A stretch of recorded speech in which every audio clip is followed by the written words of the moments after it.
there, Bitizens, and welcome to the Killer Bits. Today, I am joined by Yaki, who is our Paragon on Paragon. You see what I did there, Yaki? Fran, please. We start as we mean to go on. So Yaki's been Yaki's been hands-on with the devs. Hands-on with the devs. We've been feeling up the devs, Yaki. Is that why we're here? That part is still under NDA, so, we'll find out soon. Yeah, so Yaki's been hands-on with the game and chatting with the devs, so he is our Paragon expert. So I guess we should start by explaining, what exactly is Paragon, for those of us who don't know. Right. So, basically, Paragon is basically the new MOBA coming out by the folks at Epic Games, who you may know as the creators of Gears of War and such other awesome games. Epic, shall we say. And the interesting thing is this is going to be the first MOBA that Epic has ever touched. So kind of one of the major things for me kind of going in is kind of had to steel myself when I had to go check out the game. But all in all, like the state that it was when I played it, it was pretty freaking solid. They're on a good track, whether or not, it's going to be balanced all the way to the end of time, probably not, but so is the MOBA way. Okay, so what sets it out from your other MOBAs? You've got Dota, League of Legends, Smite, Here's the Storm, and whatnot. Is it like a right-click simulator? What kind of gameplay elements are there to make it kind of stand out? Well, that's the thing. I was kind of keeping an eye out when I was playing it, and I mean it's a third-person shooter. It's a third-person MOBA, so like Smite, and you do have the capability of cross-platform playing. So it's going to be only out on PC and PS4. And I managed to play it on the PS4 controller and stuff, and it's actually pretty good. Like, came to the point where I was considering playing on PS4 rather than on PC. But again, we're gonna have to see how, because it's cross-platform, how PS4 is going to be kind of equal to PC players, because obviously there's a huge advantage to PC. And yeah, but in terms of actual advantage and anything that's kind of sets it apart, I honestly couldn't find a lot, which is a bit of a shame. Other than it's a great first attempt, but nothing really. I mean, you can look up and down in this, which is nice. But honestly, that didn't really change up the gameplay much. Like, there's a part, so like to go into the jungle, you have to go up a ramp to go back into lane, but to go back into jungle, you can jump down. Okay. So it's got multiple levels of the jungle. Yeah, and it's quite nice though, because like the entirety of the jungle is covered in a canopy. So, like, because I still don't know the map layout and everything, I would be backing away from people into the jungle, and I would accidentally fall through the canopy and get lost. That's not great. I don't know. Like, it was interesting when they I didn't like it at first, but then when we were talking about to the devs, they kind of tended to kind of bring me onto their side, because they said they wanted the jungle to feel kind of almost not quite daunting, but you wanted to feel like it is a jungle. Like, I kept finding myself getting lost every single time I went in there, and obviously that's going to go away once I kind of get used to the layout. But for the first few games, I was kind of like, I'm really terrified because I don't know who's going to be around the corner, despite the fact I'm the tank. I get you. So in terms of comparing it to League and Dota, you kind of feel, because you don't have a perspective of the entire map that you would normally have where you can jump around, you feel a bit more wary and cautious, I guess? Yeah, and it's a big thing as well. Like, I think at the moment there's only 2 champions, or characters or heroes, whatever they're calling them, who can actually jump back into lane from the jungle, because there's it's like a massive cliff basically that you're trying to go through. And only 2 of those characters have a jump that's high enough. And there was an interesting mechanic that shit, I don't know if I can talk about that. Never mind. You can't talk about it. So it sounds like these jumping characters, they could be quite interesting as junglers for ganking, like just being like surprise and like leap up into the lane and stuff. What about like the item system? Because I know there's some kind of card based deck building. Yeah, it's Hearthstone? kind of very subtle. It's it's basically it's no different than any other item based thing, honestly. Like when you go and when you're actually playing the game, it works the same as pretty much any other item shop. Like you go in, you have your build, you know what items you're gonna buy. So you got your items. So it's like a shop where you create your own shop based on your cards. Like, what's the point? Right. So basically, you collect cards whilst playing the game, and these cards are item cards. And these are what you're buying through, kind of. These are what you're kind of playing whilst. This is what you're buying. Yeah. While you're playing. Okay. But then it's interesting because like not everyone's going to have the same build because not everyone's going to have the same cards, and obviously because it's basically a TCG, you're going to have your uncommon, rares, epics, legendaries, or whatever.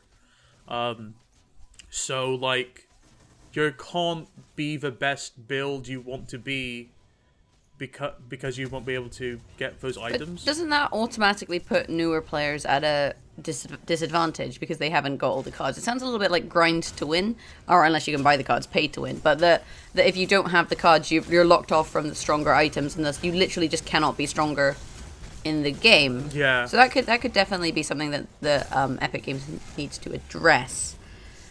I mean, like, we didn't get to see kind of the rarity of what cards and they had to offer us to play, and we should also mention like the cards span from like 3 tiers. So you have the early game. Their cards are literally split from early game cards, mid game cards, and late game cards. And at the moment, we could only play with the early game cards because that's all we had kind of balanced already. Okay. And we couldn't look at the rarity of all the cards, so it's possible that like common cards can still be like end game cards, or rather end build cards, I guess. But then it also comes to the fact like every single TCG, like that amount of customization kind of goes away after a while, because after a while, players figure out what the optimum deck is. You get a meta, basically, yeah. Yeah, basically. So I don't know what we're going to be planning to do to shake up that meta, because there's basically 2 metas you kind of have to follow, because you have to follow what champ is hot right now versus what deck builds are hot as well. Okay. Yeah. So do cards like can multiple characters or heroes use the same cards, or do you get like class specific cards? No. So everyone can use any card. So, in theory, you can still have like your tank, but he's built as a DPS. Like I played as Grux, who's generally supposed to be a sport tank, but I just built him as a melee bruiser, and it was pretty effective. Okay. And then obviously, depending on how many copies of a card you have, you can put that into one character's build, or like each deck, rather, should we say? Yeah. But then, you still have the cap of, I think it was 2 or 3. I think you could only have max of 1 copy of a card. So do you have access to all your cards when you like start playing the game? So let's say I've loaded into a game. I built my deck. I'm in a game. I open the shop, I suppose. Can I then pick out of any of my cards, or is there like an RNG element? No. So it's kind of like Hearthstone. So you have your collection of cards, but rather to use the analogy of Hearthstone, you have your collection, and you have your heroes. Literally, you're just swapping out the heroes in Hearthstone for the heroes in Paragon. Okay. So in that respect, you have specialized. You have each character will have a deck that you can make for that character. Yep. But even though I only have like 2 copies of, again, to use Hearthstone, say I only have 2 copies of Leopardome. Yep. I could still have 2 copies of Leopardome in every single one of my decks. Yeah. But then how do you draw these decks? Like, what I'm asking is like, when you go into the shop, you don't draw them. So you get all of them. So there's no RNG based on like No. drawing your epic sword or your No. Lebanon or whatever. Okay, so that's good because RNG no. I know can cause a lot of trouble, especially if games are interested in becoming esports. Do you know if Epic Games, like, you know, because obviously League of Legends, Dota, they make a lot of money as esports and as competitive gaming, whether Epic Games wants to kind of try and get into that market or whether they're trying to keep things more casual? Well, it was kind of obvious that's what they would like, but they actually went about it in a very kind of healthy way, I think, in terms of like they didn't want to get their expectations too high too much because they didn't want, you know, a situation of like Evolve or anything like that. Like they don't want to kind of say, yes, this is going to be an esports and it's going to be great, let's play competitively from the bat. Like they know that in order for a game to be a popular esport, they need the community. So kind of what they're really want to focus on is trying to build that community. Like it's one of the reasons why the majority of us who were invited to the event were quite well unknown, quite smaller channels, shall we say. Like that's why we probably won't see Pews and stuff like that playing Paragon, because they want to make sure that like everyone has a fair kind of chance to play it and to kind of get that loyalty early. Okay, and also, so we've talked about cards. What about the kind of characters? Do you feel like the characters all feel very different? Did you get to play a few of them? Like, how many of them are there? Let's just talk about the kind of roster, because I know a lot of people care about this. Yeah, I think. Oh god, I'm gonna have to go off memory. I might have to make like an addendum here, but I think from my memory there's like about 12 maybe champions or something. Okay.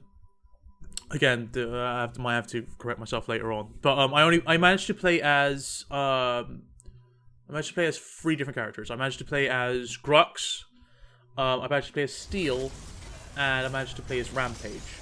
And all three of them are pretty like filling out the support tanky role, just because that's what I want to do, kind of properly kind of see how it works in Paragon. Okay. But from what I saw, like there was already a small meta coming in from the QA team. Like we already kind of had a feel for what were the best characters. Like one of the reasons I wanted to play Grux really badly is because no one on the QA team really played a lot of Grux. So he was meant to be bad, air quotes. Yeah, I think they're still trying to figure out what his kit is good for, because like I built him as damage. Okay. But despite the fact his kit is still quite generic in terms of a tanky kit, like he had a pull that was a cone, and then he had his ultimate move was still like a giant AoE stun. I like, played this one. This is the one character in the one game of Paragon that I played. I do know who you mean. Yeah.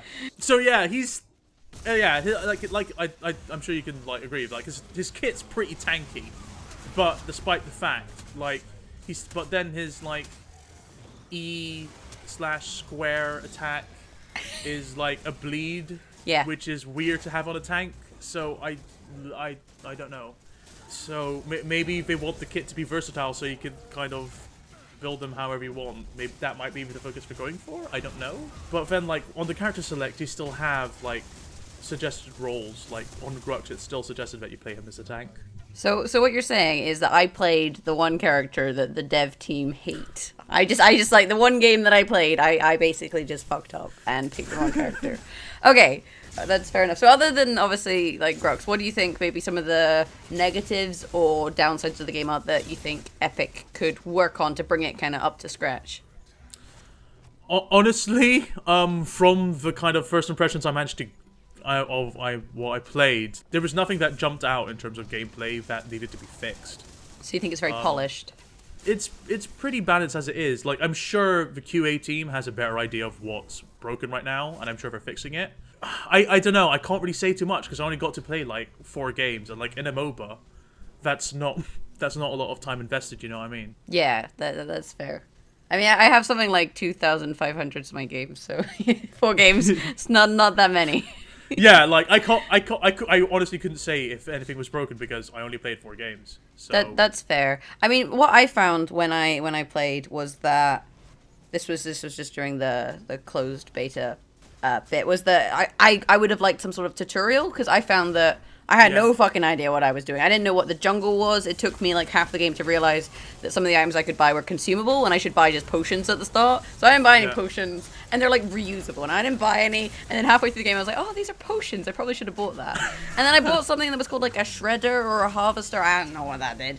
So I feel like for me, at least as a having played one game against bots on Grux, who is apparently crap, or at least not favored, I think that for me, they could have done with maybe something a little bit more beginner friendly. Though I do think as NDAs lift and as the game goes on, either the devs or the players themselves will start to build resources that people can use. Yeah. Well, I mean, I think that's kind of what they're hoping in terms of from the community. Like I said, because this is going to be their first MOBA, I think they're going to be kind of hoping that they could build that strong community so that we'll basically, I don't know, not quite pick up the slack, but fill the holes where there's gaps, you know what I mean? Yeah, I can't remember what I was going to say now, but there you are. Fair enough. So what about access? Like, if people wanted to play Paragon, how do they go about it? Do you have to sign up for like a closed beta? Or is it open now? When do you think it's going to come out? These are the kind of different things. Oh, you know, important questions. Like, is it going to be like a Steam greenlit game where it never actually comes out? Well, they were aiming for sometime in spring, in terms of closed beta, and then who knows how it goes from there. At the moment, I think the best way is to just keep checking the Paragon website. I've actually not checked in a couple of days, so I might again have to be amendy stuff. Okay. But you might already be able to sign up for the beta. Like, actually, I think you might already be able to because if you sign up early, you get some cards that are like OP. basically pre-order.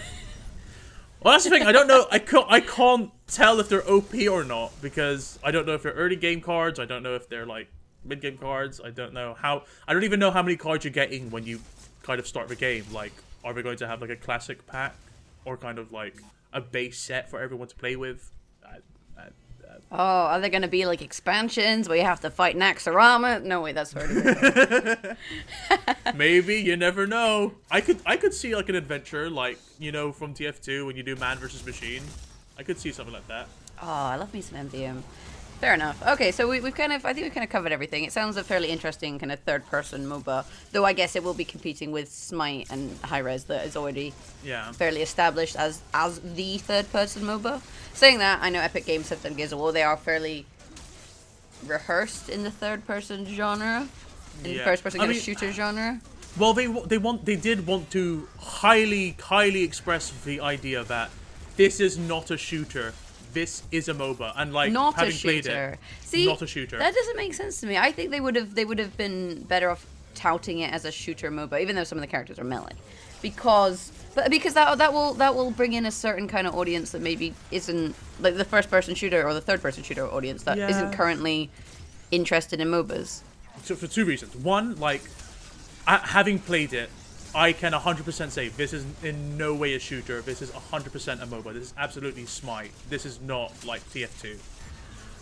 And they wanted to make that point clear. Like, people keep wanting to kind of compare them to Paladins, and they want to keep compare them to like Overwatch and Battleborn that's coming out soon as well.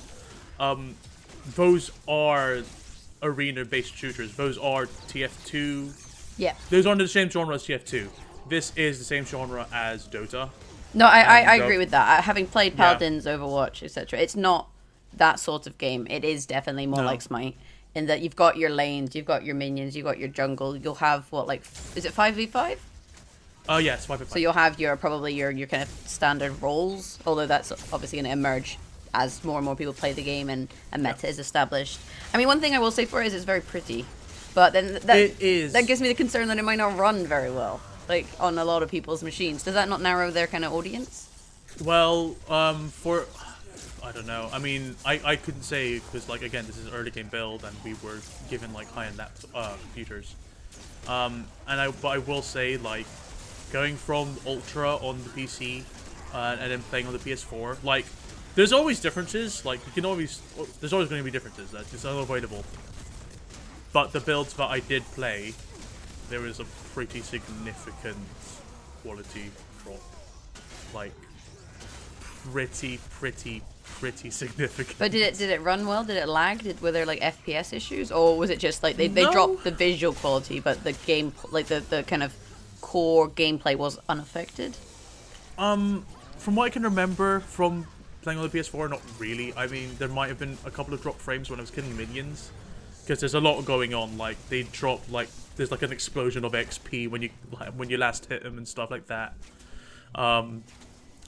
But again, I have to assume we're going to iron out the kinks. Like, we're not going to release, like, an unfinished game. Fair enough. Like- I mean, one thing we can say, though, is obviously, like, Smite is available on PC and on Xbox One, whereas they're going for the PS4, so there is kind of an untapped MOBA market that they are having access to. So even if they don't necessarily succeed on PC, they could always definitely be the PlayStation MOBA. I mean, do you think that Paragon stands a chance for success in the current MOBA market? I mean, we have games like Gigantic, which was touted as a kind of shooter kind of MOBA, not really sure what it was, having huge layoffs in Motiga because they don't have enough money to make their game. Like, do you think that Paragon can be successful? I think that in terms of they won't go down the same road as Motiga, like, it's Epic Games, like, they'll have the money to kind of get it out there. Mm-hmm. But, honestly, like, gut feeling, I don't know if they can make it. Like, it sucks. It's a really, honestly good game. Like, it's solid. But it's really late. And, like you said, like, there is that huge gap in PS4. And it does play really well on PS4. Like, I would have absolutely no qualms playing it on PS4. No problem whatsoever.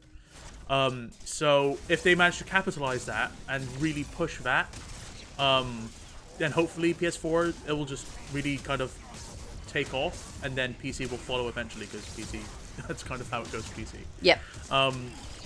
But again, because it's cross-platform, like, I don't know how much of a fun time PS4 players will have versus PC. Yep. Because I don't know how big a difference, I don't know how noticeable that's going to be. Yeah, especially with cross-platform, that can obviously, that does obviously tend to lead to a huge advantage in the PC direction, and that's been the case in a lot of situations where they've tried to do platform.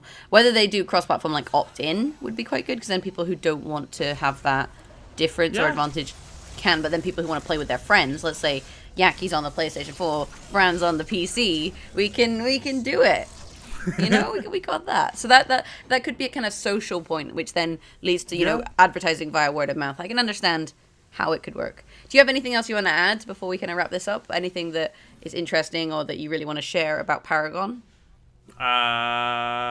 Do play it when it comes out. It is a good game. Oh, will it be free? Do we know? We didn't ask about the business model. Is it going to be free? Are the heroes going to cost? Are we going to buy booster packs? I still can't talk about it. All I can say is that even though I can't talk about it, it is 100% fair, and I would have no problem like taking part. Okay, so they have a fair business model. This is as much as we know. Okay. Yeah. Well, thank you very much, Yaki. Obviously, guys, if you're interested in Paragon, we will have links and whatnot below. And if you have any questions, leave them in the comments, and maybe Yaki will be able to answer them. Once he's like no longer NDA'd, or if it's something I missed, I'm sure he'll be able to let us know, or just complain that he can't. Yeah, I can't talk about a lot of stuff. Okay. Beyond that, if you want to follow us, the Killer Bits MOBA, we have a roster of 3 characters. You can do so. We're very balanced. Very balanced. We can do, and no cards. No cards, I'm sorry. Do so at Facebook, facebook.com/thekillerbits, or if you want to follow us on Twitter, @thekillerbits. You can be like our lane minions. Oh, that's... What? And you know what lane minions do, though, right? They die. Over. They die. Over, they die. and over. They die. But when they die, they give gold. Yeah, you give and you gold. can give us gold Oh, on I see what you patreon.com/thekillerbits. Boom. We won't kill you though. Like, we'll just take your money. Take your money. If you want to give it to us. But yeah, thanks for watching, guys, and we'll catch you next time. Bye.